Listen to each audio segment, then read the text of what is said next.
The case of the Phoenix Lights began on an evening in March of 1997. Late breaking. You're watching News 15 at 10. Do these lights belong to visitors from outer space?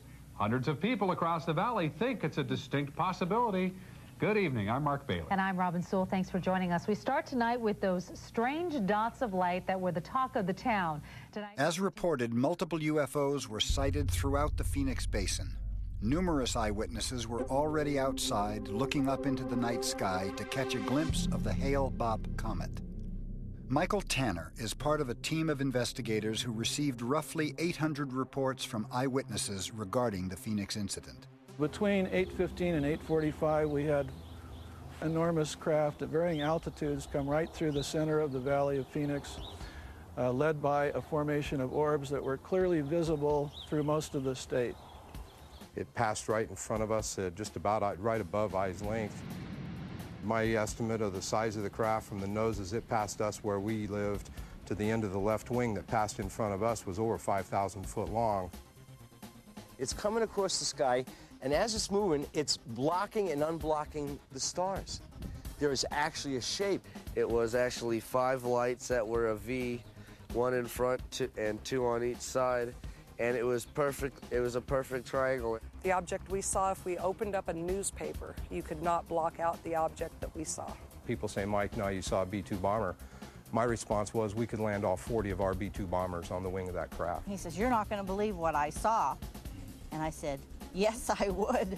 I said, that's all that's been on the news all night long is this craft. Explanations have been tossed about, that there were flares, that there were planes flying in formation.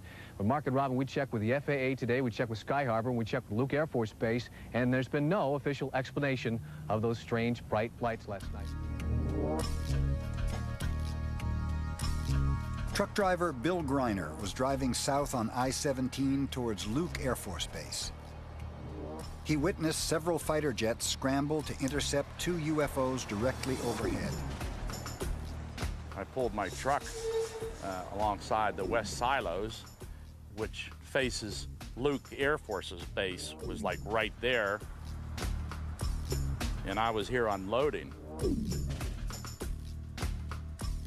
Everything was completely quiet. It was like really eerie. There was one right over the base, and then there was another one out toward Wickenburg, and these things were just hovering. They were huge orbs, but it didn't make no sound or nothing. It was just hovering right there over the base. All of a sudden, I hear a lot of roaring coming out of Luke Air Force Base, and here there's 2 fighters coming out, and they had the afterburners on because there were huge flames coming out the back of these things.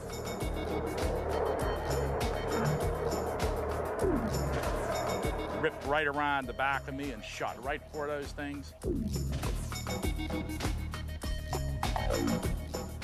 Then it disappeared on them, and it was just gone. The military says the lights over Arizona last night were flares, but the people who saw the lights last night say they couldn't have been flares. In central Phoenix, in what is known as the Sunny Slope area, the Lay family were coming home in the early evening to watch for the Hale-Bopp comet when they witnessed a very large craft fly directly over their house. You know, because when the craft went over, I really focused on the light.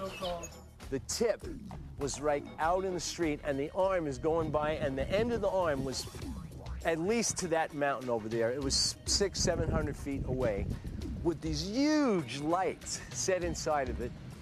And I look inside, and it's like, it's wavy. When you look down the street on a hot day in Phoenix, above the street's like, it's really wavy, and you see everything kind of distorted, and that's what it looked like up inside the middle of the craft. And it just skimmed by, didn't even make a sound, not even a sound. Further eyewitness testimony came from Stacy Rhodes and her daughter Emily, who both saw a giant craft fly over their car. It was gunmetal black. It wasn't shiny. It wasn't invisible. It was more of a dull bluish black color. And we both just stayed there and looked at it for a couple minutes, and it was completely silent. Mike Fortson spotted the same craft from his backyard in Chandler, a suburb of Phoenix. When you're looking to the north towards Phoenix proper, The lights of the city of Phoenix and Tempe and Scottsdale and all these here will form a gray background. And this was a black object coming through a gray background. We had no problem whatsoever seeing this vehicle. We knew it wasn't really ours because it was just too doggone big. Matter of fact, profoundly massive is a better way to describe it. We don't really have words in our language to describe something that large. It was huge. Councilwoman Frances Barwood was approached by a reporter who complained about the lack of response from local government regarding the sightings. What this reporter said was that they had gone to every level of government, including the city of Phoenix, and nobody would talk to them. That this object went from north of Prescott, from Calden, all the way down to Tucson, and then was also seen in Wickenburg. And nobody would give them any answer. They either told them that they were not going to talk about it at all, or that there was nothing, that nothing happened. Responding to mounting pressure from his constituents, Governor Fife Symington held a press conference. Oh, I'm going to order a full, investigation of this through DPS. We're going to make all the necessary inquiries, and we're going to get to the bottom of it. We're going to find out if it was a UFO. Later that day, Governor Symington held an unscheduled live press conference to announce that they had discovered the source behind the Phoenix lights. And now I'll ask Officer Stein and his colleagues to escort the accused into the room so that we may all look upon the guilty party. Now, this just goes to show that you guys are entirely too serious. Well, I think everybody pretty much laughed at it. I thought it was really disgusting. He was just dismissing everything that these people had seen and said, just like we're all Looney Tunes. I just thought that was a really improper attitude for somebody in his position. Nobody in state, local, federal, military, nobody wanted to talk about it. They didn't want to interview witnesses. They said it didn't happen. They said it didn't concern them. There was one councilwoman, Frances Barwood. She's the one that spoke up and said, why don't we investigate?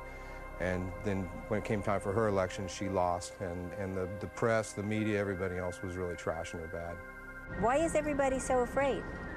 And the only thing I can think of is, one, they're afraid of their careers, which, comes to a point of what's more important, your soul or your job, and I guess to them it's their job. And the second thing is the scorn factor.